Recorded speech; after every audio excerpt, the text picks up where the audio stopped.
அன்றே கணித்தார் triple K.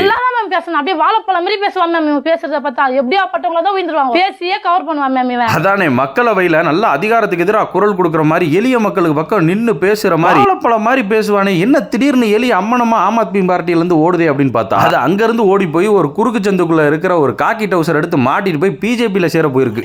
பேயில போமா இல்ல நீ ஒரு ஆர்டிஸ்ட்னு